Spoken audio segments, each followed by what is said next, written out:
How do we please God and make Jesus smile? Well, it's when we try to love our neighbors.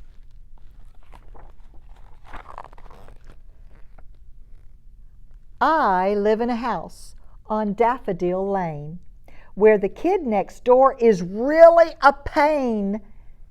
Tim borrowed my bike and he bent the front wheel, and then he said to me, "Hey, no big deal." And as if that's not enough, he frightened my cat by swinging a big wooden baseball bat. Just by an inch, he missed Tabby's head. But what scared me the most is what Grandma said. I complained to my grandma about the weird kid. I told her in detail of all that he did.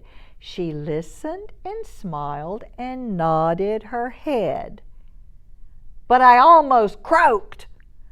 When I heard what she said, she took down her Bible from up on the shelf and read, "Love your neighbor as you love yourself."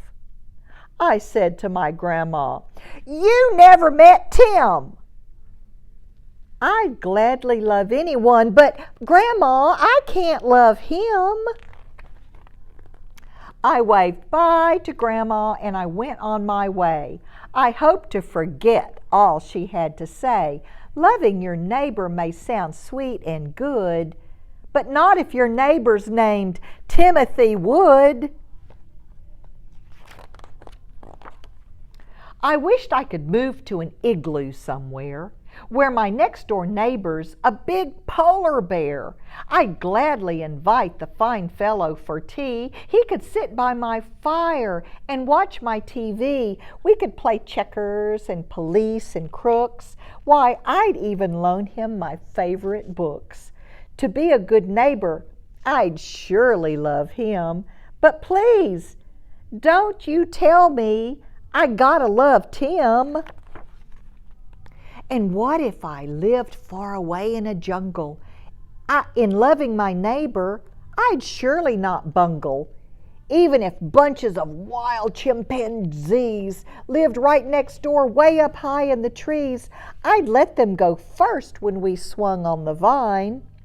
If they ate my bananas, I'd say, "Hey, that's fine." For monkeys don't know what good manners are for, and they couldn't be worse than Tim Wood is next door.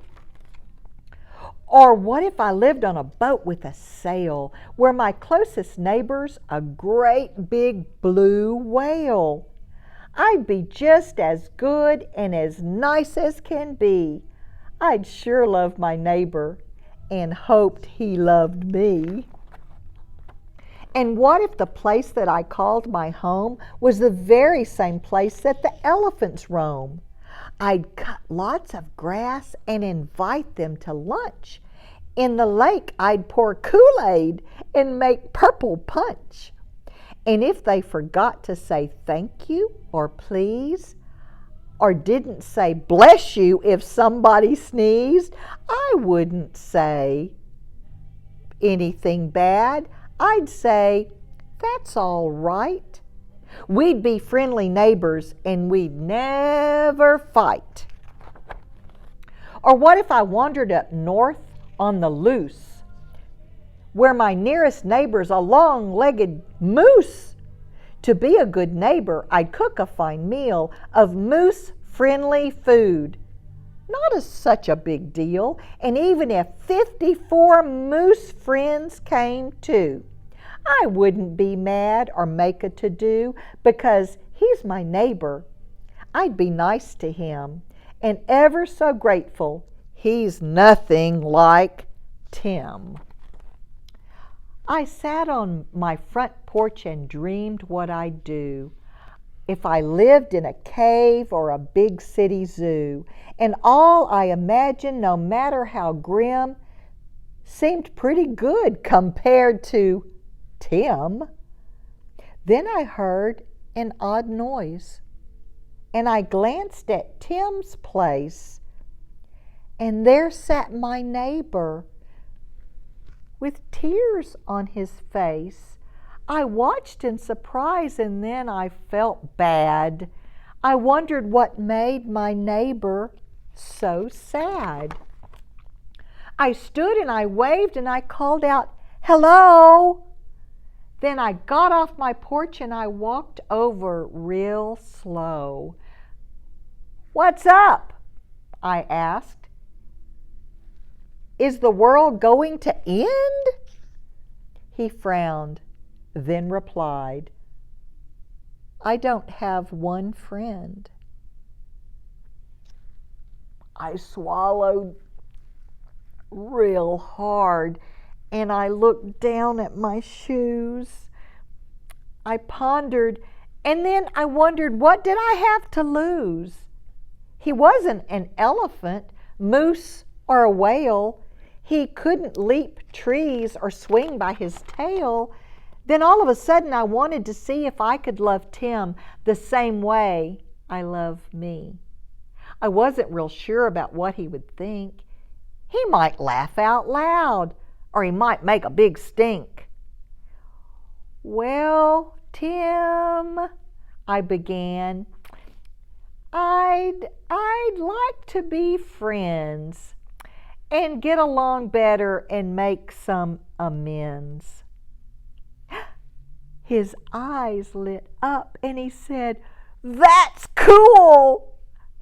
And that's when I learned the golden rule.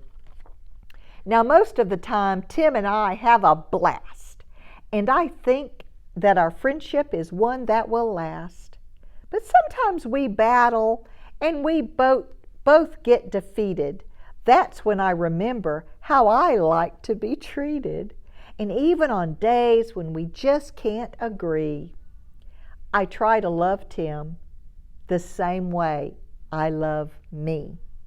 And I keep those words in my head and my heart. Love your neighbor as yourself, just like Jesus said. Jesus said, "You shall love your neighbor as yourself," even old Tim.